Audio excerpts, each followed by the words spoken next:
Do you ever feel stressed out, overwhelmed, or downright exhausted from the myriad of responsibilities you have from day to day? Well, this video is for you. Today we're talking about time leveraging. I'm Shania, a metaphysical mind trainer and slow life design coach that inspires conscious creators to create and live life on their own terms. Well, what is time leveraging, you might be asking yourself? I consider it the ninth wonder of the world, right up there with compound interest.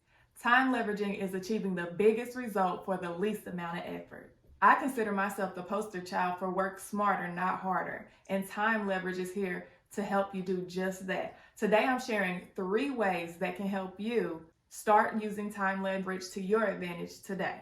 Number 1, for getting the biggest result for the least amount of effort, is creating passive income streams.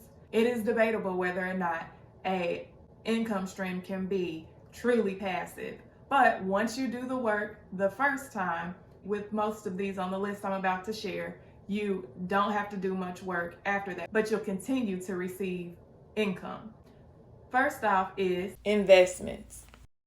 When you invest in a product or service, that is passive income because you don't have to do anything but invest the money initially and wait for your return in the allotted amount of time. Dividends are another way of receiving passive income, which is when you buy into a company as a stockholder, then you will receive a dividend from that company periodically, whether that's once a month, once a year, however it's set up for that company. Second is intellectual property such as ebooks, templates, or online courses that you've created. Number 3 is receiving royalties through a book you've written, music you've produced, or a YouTube channel. Number 4, building an app. Do it once, it continues to sell, you continue to make income.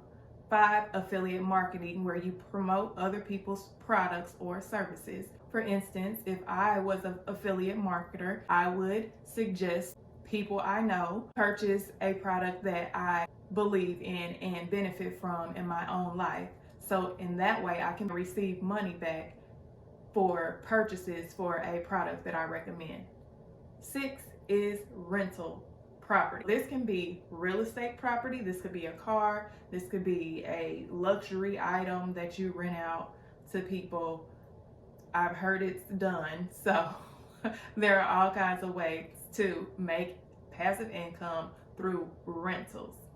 Number 2 is delegating tasks that don't highlight my strengths. There are a few questions I ask myself when I'm thinking about what task I want to delegate and who I might delegate it to. And those questions are, what should I stop doing?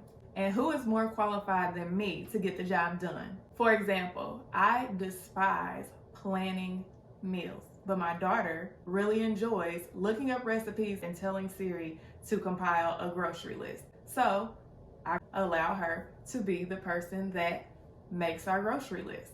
The second question I ask myself is, what am I doing that's holding me back? That could be tasks that take too long, use up too much energy, or that I simply just don't enjoy doing. Another question when figuring out what to delegate is, what activities do I enjoy and excel at? Personally, I enjoy writing, planning, and systematizing my tasks. How could I free up more time each week? This could be done through routine systems, schedules, and automation, which we'll talk about a little bit later. You can also ask yourself, what difference would more time freedom make? I would feel more, or I would be more. And lastly, where would I be spending this newly freed up time? For me, I would definitely be spending more time with family and working on more content creation.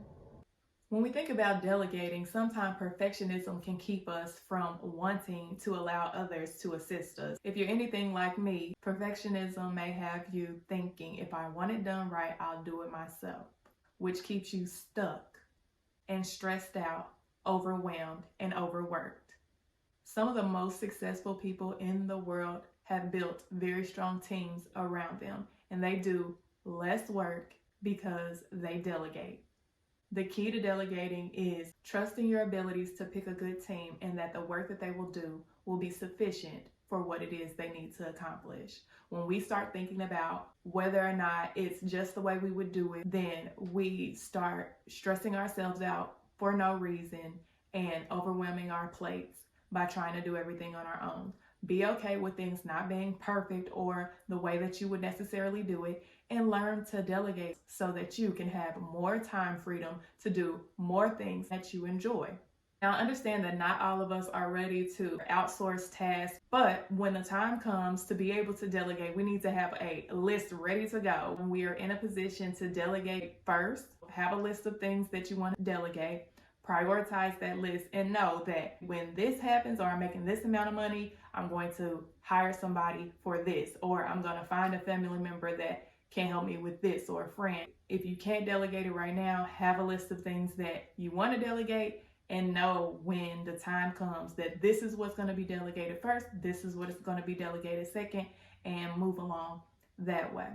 If you need assistance with figuring out what tasks to delegate, I've created a worksheet that will help you. I'll link it in the description. Another benefit of our second way of time leveraging is delegation actually fights decision fatigue. It said that within a day, we make 35,000 decisions a day, which is bound to cause decision fatigue.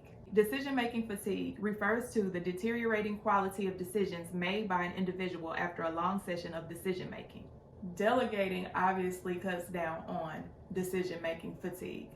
Other ways to combat the burden of making thousands of decisions within a day in order to leverage our time and energy are to simplify your meals and wardrobes. It's said that some of the wealthiest people wear the same few outfits or one outfit all the time, or eat the same meals over and over again.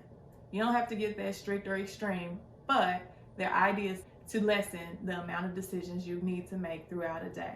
Another is to follow daily routines. When you know what you're going to do and when you're going to do it, it simplifies things drastically. Automate what you can't delegate. For me, that's my housework, meals, and business tasks, and also our homeschool planning. So for example, the way that I'm going about automating these processes for chores, for instance, I have days that I plan to do specific tasks as far as cleaning my house goes.